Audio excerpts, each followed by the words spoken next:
नमस्कार प्यारे भैया बहनों।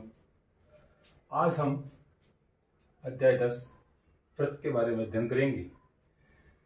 तो प्रश्नावली शुरू होने से पहले हम व्रत के बारे में कुछ सामान्य जानकारियां प्राप्त करते हैं। सबसे पहले तो व्रत व्रत है क्या? व्रत किसे कहते हैं? तो व्रत एक नियत बिंदु, कोई एक बिंदु होता है, फिक्स बिंदु, उस नियत बिंदु से समान दूरी पर स्थित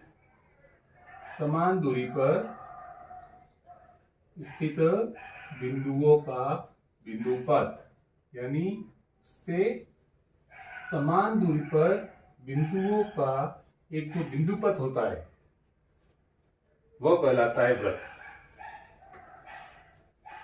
अब व्रत से संबंधित जो इस अध्याय में हमको पढ़ना है, तो इसमें सबसे पहले अपन को यह पढ़ना है कि इस व्रत को सबसे पहले तो ये कि ये कितने भागों में। तो ये जो बिंदु है, जो नियत बिंदु है जिससे ये समान दूरी पर स्थित बिंदुओं का बिंदुपथ है, वो व्रत कहलाता है।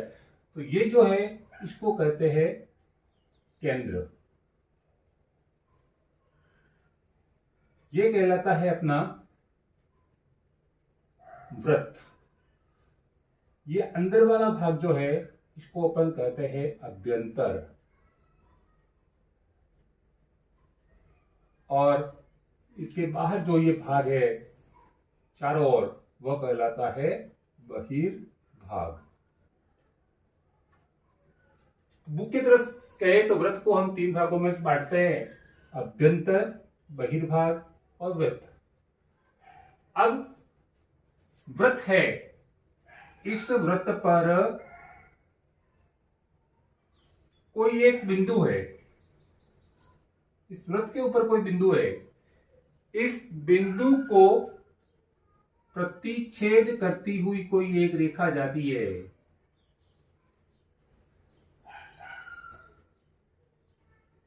यानी इस व्रत के ऊपर कोई एक बिंदु है और इस बिंदु को प्रतिच्छेद, यानी उस एक बिंदु को ही प्रतिच्छेद करती है, तो वह रेखा है, उस रेखा को हम स्पर्श रेखा कहते हैं। क्या कहेंगे? उस व्रत की स्पर्श रेखा। किसे कहेंगे स्पर्श रेखा? कि व्रत के किसी एक बिंदु को ही प्रतिच्छेद करके जाती है, किसी एक बिंदु को प्रतिच्छेद करके जाने वाली स्पर्श रेखा को हम प्रतिच्छेद करने वाली रेखा को हम स्पर्श रेखा कहेंगे।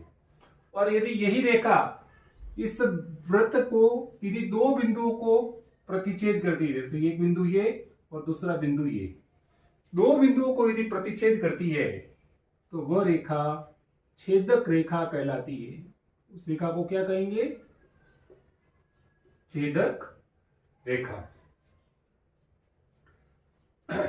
अब देखो, किसी एक बिंदु से खींची जाने वाली स्पर्श रेखा है, इसी से, ये एक बिंदु है, इससे हम कितनी स्पर्श रेखाएं खींच सकते हैं? तो हमने एक तो खींच ली, अब इसके अलावा दूसरी खींचने जाएंगे तो वह इसके अंदर से गुजरेगी, ठीक है ना?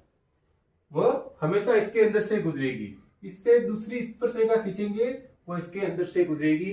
यानी किसी एक बिंदु से कितनी स्पर्श रेखा खींच सकते हैं? व्रत के किसी एक बिंदु से कितनी स्पर्श रेखा खींच सकते हैं?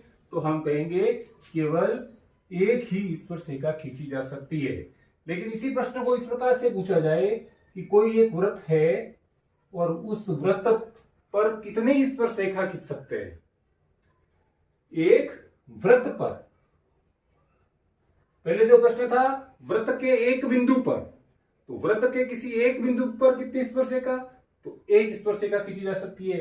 लेकिन अब मैंने प्रश्न किया एक व्रत पर, किसी भी व्रत पर कितनी स्पर्श रेखाएं खींच सकते हैं? तो मैंने पहले ही कहा कि इस नियत बिंदु से समान दूरी पर स्थित, तो ये कितने बिंदु है?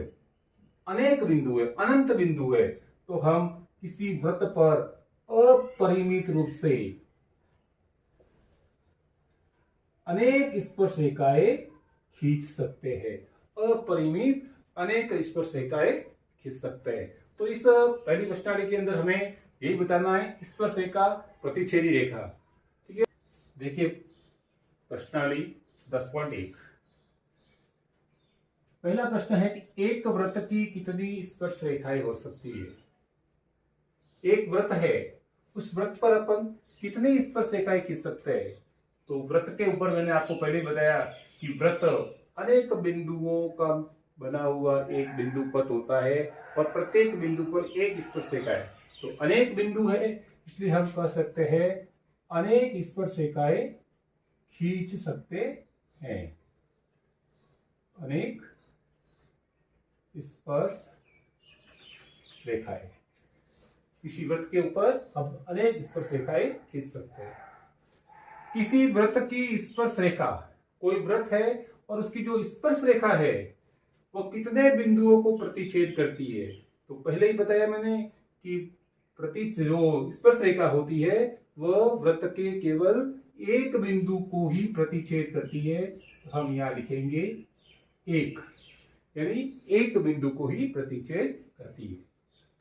वृत्त की दो बिंदुओं, देखिए क्या लिखा हुआ है, दो बिंदुओं को प्रतिच्छेद करने वाली, यानी दो बिंदुओं को प्रतिच्छेद करके जा रही है, तो उस रेखा को हम छेदक रेखा कहते हैं या फिर प्रतिच्छेदी रेखा कहेंगे। दो बिंदुओं को छेद कर जाती है तो उसे हम छेदक रेखा कहेंगे, क्योंकि वो वृत्त के बीच में से जाएगी, इसलिए हम उसको छेदक रेखा कहेंगे। एक वृत्त की समांतर स्पर्श रेखाएं हो सकती है। कोई वृत्त है, जैसे यहाँ पर अपन ऐसे वृत्त बनाते हैं, तो एक स्पर्श रेखा अपन ने खींची, तब इसकी समांतर एक स्पर्श रेखाएं कितने खींचेंगे? तो देखो यहाँ पर एक स्पर्श रेखा आएगी, अब इससे अधिक खींचना चाहेंगे तो वो इसके बीच में से जाएगी, यानी वो तो स्पर्श रेखा नहीं रहेगी, वो हो जाएगी छेदक रेखा। अतः हम कहेंगे कि कोई वृत्त है तो उसकी हम दो समांतर स्पर्श रेखाएं खींच सकते हैं, उसकी दो समांतर स्पर्श रेखाएं होती है। वृत्त तथा उसकी स्पर्श रेखा के उपनिष्ठ बिंदु को, ये जो वृत्त है और ये जहां पर ये स्पर्श रेखा होती है, तो ये जो बिंदु है, इस बिंदु को हम स्पर्श बिंदु कहते हैं। स्पर्श बिंदु, जिस बिंदु पर वह स्पर्श रेखा स्पर्श करती है उस बिंदु को हम स्पर्श बिंदु कहेंगे। तीसरा प्रश्न है, 5 सेंटीमीटर त्रिज्या वाले वृत्त के, जैसे ये त्रिज्या 5 सेंटीमीटर है, इस 5 सेंटीमीटर त्रिज्या वाला ये वृत्त है, ये O से P, OP की त्रिज्या है 5 सेंटीमीटर, और O से 12 सेंटीमीटर बिंदु दूर है एक बिंदु Q, और इस Q और P को मिलाया गया है। ये PQ इस वृत्त पर एक स्पर्श रेखा है। देखिए 5 सेंटीमीटर त्रिज्या वाले वृत्त के P बिंदु पर स्पर्श रेखा PQ, ये जो PQ है वो स्पर्श रेखा है। O से जाने वाली एक रेखा से बिंदु Q पर मिलता है, जो इस O से जाने वाली रेखा OQ है, इस Q बिंदु पर ये स्पर्श रेखा मिल रही है। हमें PQ की लंबाई ज्ञात करनी है। तो बच्चों हम पहले पढ़ चुके हैं कि केंद्र से और केंद्र त्रिज्या और जो स्पर्श रेखाएं होती है, त्रिज्या और स्पर्श रेखा, ये एक दूसरे पर लंब होती है। क्या होती है? लंब होती है, यानी यहां पर हमारे 90 डिग्री का कोण बनेगा। तो इस प्रकार से ये जो त्रिभुज है, ये OPQ, ये एक प्रकार का समकोण त्रिभुज हो जाता है। और इस समकोण जो है, ये कोण P हमारा समकोण है, इस समकोण के सामने वाली जो भुजा होती है वह कर्ण कहलाती है, यानी सबसे बड़ी भुजा होती है। हमें कर्ण मालूम है और शेष कोई भुजा ज्ञात करनी है, यानी हमको PQ ज्ञात करना है। तो हमें क्या करना है कि इस OQ के स्क्वायर, सबसे बड़ी भुजा के स्क्वायर में से दूसरी जो भुजा दी हुई है उसके स्क्वायर को घटाकर फिर उसका रूट करना है। देखिए OQ कितना दिया हुआ है? 12, तो 12 का स्क्वायर माइनस OP 5 सेंटीमीटर दिया हुआ है, 5 का स्क्वायर, यानी 12 का स्क्वायर होता है 144 और 5 का स्क्वायर होता है 25।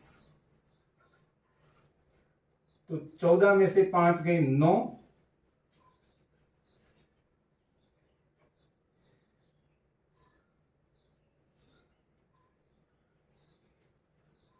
119 बच गए। तो PQ का मान क्या आ जाएगा? रूट 119। इस प्रकार से हम समकोण त्रिभुज के अंदर यदि 3 भुजा दी हुई होती है, एक भुजा ज्ञात करनी है। यदि कर्ण ज्ञात करनी है तो शेष दोनों भुजा के स्क्वायर को जोड़कर फिर वर्गमूल निकालेंगे। यदि कर्ण दिया हुआ है तो कर्ण के स्क्वायर में से जो दूसरी भुजा दी हुई है उसके स्क्वायर को घटाएंगे, फिर वर्गमूल निकालेंगे। इस प्रकार से हम इसके अंदर जो तीसरी भुजा ज्ञात करनी है वो आसानी से ज्ञात कर सकते हैं। धन्यवाद।